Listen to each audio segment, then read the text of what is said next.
Are you planning to study abroad and are worried about writing a SOP? I know it's difficult and it's quite stressful when you're writing the whole paragraphs for yourself. Don't worry, we have got things sorted, and I'm going to give you a list of things to include in your SOPs and which I did for my SOP. So, hello, welcome back to my channel, guys. For those who don't know me and are new here, please don't forget to like, share, and subscribe to my channel if you feel this content is useful too.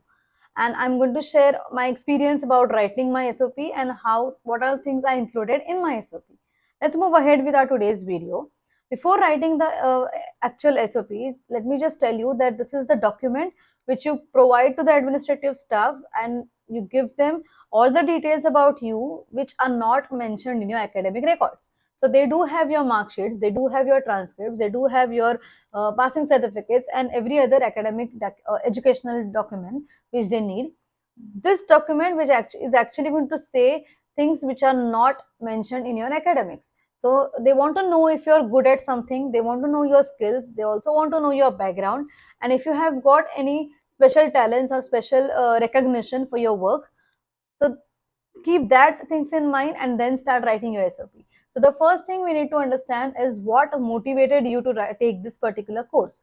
So in my case, I started writing my SOP and I thought that there are like the reason I took mathematics as my subject was because of the professors I had while I was doing my graduation and masters. So I got influenced by them because they were so patient and so kind while explaining all those concepts. And now you remember, maths is a very abstract topic. So if you are a good teacher, you will be able to explain the abstract topic in very easy or very simple way. And that's what my professors did. And the reason I took masters as my masters in mathematics as my subject is because of those teachers. So that is the start of my journey, or the start of my SOP, because it is very near or very genuine about me. Okay, so make things or write things which are very clear, very real in your life, or which have actually happened in your life. The next thing we need to understand is, right, what is your purpose of studying this particular course? What are you going to achieve after you finish this course? Okay, what aims do you have, or what expectations do you have for this course? Okay, so they understand that you have this background, you are coming with this kind of education, and then you want to excel in some other areas which is connected to this field. The next part we need to understand is try to be connected with the topic. Okay, try to be connected with your field. Like for example, the gradual shift from bachelor's to master's in mathematics and then going to education, it was a gradual shift, but it was in the same area.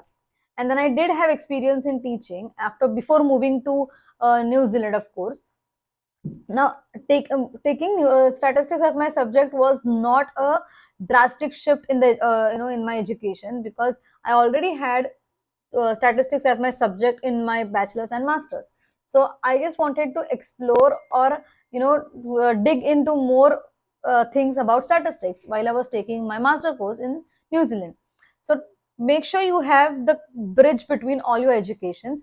Even if you want to change your field, it's fine, it's all good, unless you mention what is the reason behind it, and like, do you know that this is going to be a drastic change, and if you are prepared for this. Okay, so you can't be into one field, like let's say you're into biotechnology and you drastically try to shift it to becoming a CA. So that's not going to happen, or that's quite difficult to happen. You might change it. It's possible for people, they can change their field, like people who are doing engineering can drastically go to acting field, that's fine for them. But when you're going and taking admission in another university, you need to understand that these people need to know what has made you take the decision to move from one area to another area, and if you have the required knowledge about the next field which you're taking. The next part we are going to include is your background. Now this doesn't mean your educational background in particular. It can be you can include your parents information, not a complete history about your parents, just a gist about what they do, like how much effort they have put in your education, or how many struggles they have done to education to educate you. And you realize that, and now you are taking the efforts to go abroad and study more about it, to to come back and help them. Okay, so is this education going to help you and your family to live a better life? You need to say that in your SOP. Okay, uh, also include your work experience if you have got any. So if you have got any work experience in the areas of your particular field, mention that and mention what all things you learned from that particular work experience. Okay, so for me, I learned that I need to be upgrading myself. I should not stop my education or stop my learning with the job. I need to explore that, and the reason why I did is, like, why I thought of going abroad is because I want to come back and give the same, or give my students more information and more knowledge about my field. So connect everything in your SOP so that it looks like you are actually telling them a story. Okay. Another part which we need to include is our accomplishments. So if you are someone who got certificates for your projects, for your internships, you have got some experience with your volunteering stuff, include that in your SOP.